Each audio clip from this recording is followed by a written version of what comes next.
मित्रांनो, रामकृष्ण हरी, नमस्कार, राम राम. बघा,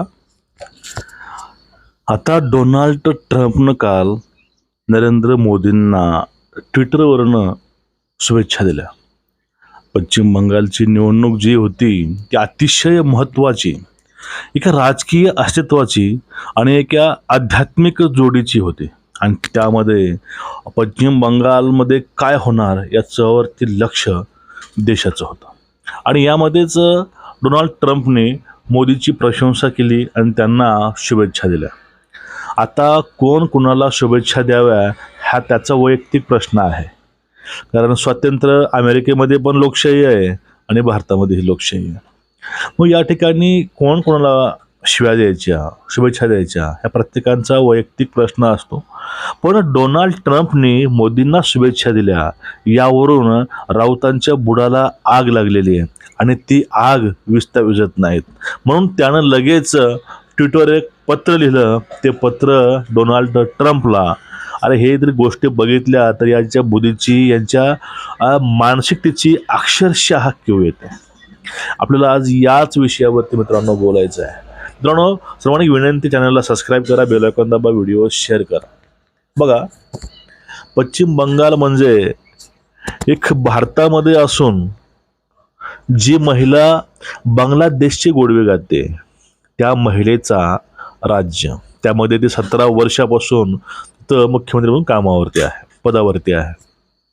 आता पश्चिम बंगाल म्हटलं तर एक चेहरा समोर येतो, तो म्हणजे हिंदू द्वेषानं झपाटलेली एक ममता बानो. ममता बानोनं आपल्या राज्यामध्ये जो काही हौदौस मांडला होता, माजवला होता, हे पूर्ण भारतानं बघितलेलं आहे. पण त्या एका महिलेनं ते राज्य असं चालवलं, त्यामध्ये फक्त हिंदू द्वेष, फक्त मताच्या लाचारीसाठी, फक्त सत्तेसाठी, त्या खुर्चीसाठी ह्या बाईनं सगळ्या सीमा ओलांडल्या होत्या. हिच्या आमदार खासदार अशा होत्या, त्यांनी तर शिवलिंगावरती कंडोम चढवला आणि वरून बोलल्या होते की याचा उपयोग फक्त इथपर्यंत होऊ शकतो. आज त्या मानसिकतेच्या लोकांची बाजू ज्यावेळेस संजय राऊत आणि उद्धव ठाकरे घेतात, त्यावेळेस खरंच यांच्या बुद्धीची कीव येते. आपल्या बापानं म्हणजेच बाळासाहेब ठाकरेंनी त्यावेळेस अखंड आपल्या आयुष्यामध्ये त्या सगळ्या जाळीदार टोपीवाल्याला उरावरती घेतलं होतं. पण या ठिकाणी उद्धव ठाकरेंची गोष्टच कुठे वेगळी आहे. आता झालं असं, पश्चिम बंगालमध्ये भाजपने जी काही दारुण पराभव केला त्या असुरी मानसिकतेचा, ममताचा नाही, ममतामधील जी काही असुरी मानसिकता होती तिचा त्याने दारुण पराभव केला. आणि हा पराभव खरंच पाहण्यासारखा होता. कारण त्या महिलेला मुख्यमंत्रीपद सोडा हो, तिला स्वतःची आमदारकी वाचवता आली नाही. त्याचा दारुण पराभव भवानीपूरमध्ये झाला. आणि तेथील सिटिंग आताचे आमदार जे झालेले, त्यांच्या पीएचा यांच्याच गुंडांनी मर्डर केलेला आहे गोळ्या घालून. ही अशी अहिंसक म्हणणारी पार्टी अक्षरशः हिंसा करत आहे. आता यांची अवस्था अशी आहे, पूर्वी अवस्था काय असणार आहे. आणि या पश्चिम बंगालमध्ये ह्या मुख्यमंत्र्याला बांगलादेशची खुली आता ऑफर येते की तुम्ही पश्चिम बंगालला इकडं सामील करा. अहो, ह्या दलिंदरबाईला या ठिकाणी भाजपनं घाटाचं पाणी पाजलंय. पण यावरून डोनाल्ड ट्रम्पने काय केलं होतं की यांना शुभेच्छा दिल्या.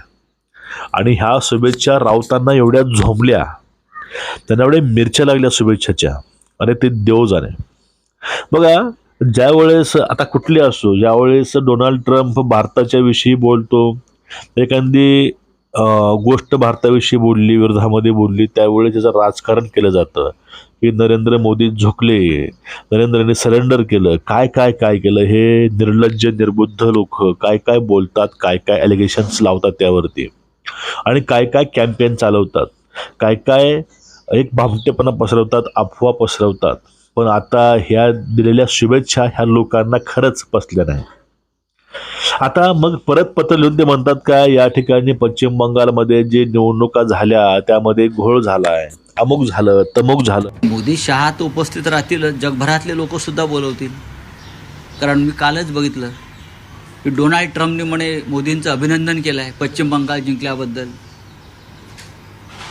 भारतातलं एक संघराज्य, तिथे निवडणुका झाल्या, आमचा अंतर्गत विषय आहे आणि त्यासाठी डोनाल्ड ट्रम्पला एवढे कष्ट का घ्यायची गरज. मुळात ती बातमी भारतीय जनता पक्षानं खोटी बातमी पसरवली की डोनाल्ड ट्रम्पने अभिनंदन केलं. कशा करता? पश्चिम बंगाल जिंकल्याबद्दल, आसाम जिंकल्याबद्दल. त्याच्यामुळे आज आम्ही डोनाल्ड ट्रम्पला एक इन्फॉर्मेशन दिलेली आहे एक्स पोस्टवर, त्यांना आम्ही टॅग केलं आहे की कोणत्या परिस्थितीमध्ये भारतातली लोकशाही शेवटचे आचके देते हे आम्ही आज सांगितलं. डोनाल्ड ट्रम्प यांचं चुकलंच. त्यांनी उद्धवजी ठाकरे यांचं अभिनंदन करायला पाहिजे होतं की महाराष्ट्राच्या महापालिकेच्या निवडणुकीमध्ये सगळ्यात मोठा भोपळा मिळाला, त्याबद्दल डोनाल्ड ट्रम्प यांनी उद्धवजींचं अभिनंदन करायला पाहिजे होतं. झालं जिथं आर्मी आणली होती, अहो त्या ठिकाणी आर्मी असताना सुद्धा त्यांनी अनेक प्रकारे कांड करायचा प्रयत्न केला. या ठिकाणी जर आर्मी नसली असती तर त्या ठिकाणी ममतानं अक्षरशः धुमाकूळ घातला असता. आतापर्यंत दडपशाही करून, हाणामाऱ्या करून, किडनॅपिंग करून, मारामारी करून, लोकांना धारेवर धरून त्यांनी ही सत्ता मिळवलेली आहे.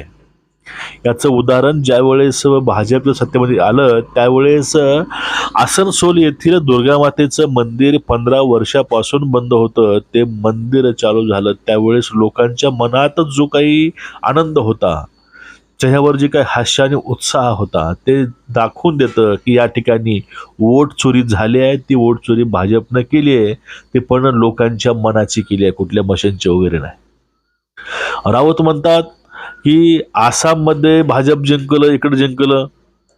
या ठिकाणी मात्र ह्या सगळ्या गोष्टी झालेल्या आहेत. पण ज्या ठिकाणी अक्षरशः तामिळनाडूमध्ये एक नवीन लाट येते, एक नवीन विचारधारा पुढे येते, त्याला राऊत समर्थन करतात. केरळमध्ये ह्या भामट्या राहुलचं जेव्हा सरकार येतं त्यावेळेस त्यांना अतिशय गर्व वाटतो. त्यांना वाटते की खरंच तर लोकशाही वाचल्या तामिळनाडूमध्ये, पण लोकशाही ही पश्चिम बंगालमध्ये गेलेली आहे, लोकशाही ही आसाममध्ये गेलेली आहे. ही नीच मानसिकता या लोकांची आहे. हारलं की बदनाम ते मशीन होते, ती लोकशाही होते, ती न्यायव्यवस्था होते, ते इलेक्शन कमिशन होतं, आणि जिंकलं की हे सगळे चांगले असतात. ह्या सगळा यांचा खोटारडेपणा आहे, थोथांडपणा आहे. हा थोथांडपणा लोकांसमोर लपून नाही. पण या ठिकाणी डोनाल्ड ट्रम्पनं कुणाला शुभेच्छा द्याव्या, कुणाविषयी चांगलं बोलावं, हे यांचं त्याने ऐकावं लागतं. आणि त्यांचं ऐकून यांचं म्हणणं की त्या ठिकाणी डोनाल्ड ट्रम्पनं हे बोललं पाहिजे की तिथं मोदीनं काहीतरी करून निवडणुका जिंकल्यात, हे केल्यात, ते केल्यात, मग चांगलं वाटतं यांना. हे अशा गोष्टी आहेत. म्हणजे ही जी काही हार आहे त्या ठिकाणी ममता बानो हरलेली आहे, पण सगळं काही आहे ती यांचं संपलंय असं वाटतं. आता या लोकांना ना महानगरपालिका भेटल्या, ना जिल्हा परिषद भेटल्या, ना विधानसभा भेटली, काहीच नाही भेटलं. मग यांची इच्छा अशी होती की डोनाल्ड ट्रम्पनं आम्हाला पण या ठिकाणी आमचंही अभिनंदन करावं. अरे काय मानसिकता आहे. पण डोनाल्ड तात्या त्यानं तिथं अभिनंदन काय केलं, यांचे बुडाला आगच लागले. तुम्ही लोकशाहीचे पुरस्कर्ते आहात, इथं लोकशाही मारली गेली. अहो आता तरी 15 वर्षानंतर अक्षरशः पश्चिम बंगालमध्ये लोकशाहीचा विजय झाला आहे. कारण तो विश्वास तिथं भाजपनं लोकांमध्ये दिला, लोकांना तो विश्वास त्यांनी पेरला लोकांमध्ये, आणि त्या विश्वासामुळं लोकांनी भाजपला मतदान दिलेलं आहे, मतं दिलेली आहेत. आणि त्यामुळंच आज रोजी पश्चिम बंगालमध्ये ममताची अशी अवस्था झाली आहे. अत्यंत हिंदू विरोधी धोकादायक महिला, तिला लोकांनी घरी बसवलं, हिंदूंनी घरी बसवलं आहे. तुमचं एकूणच या विषयावरती मत काय नक्कीच व्यक्त करा. पण डोनाल्ड ट्रम्पच्या माध्यमातून राऊताची पक्की झळ आली आहे. राऊत जळून जळून खाक होतील एवढं मात्र खरं आहे. तुमचं मत काय नक्कीच व्यक्त व्हा, व्हिडिओ शेअर करा. रामकृष्ण हरी.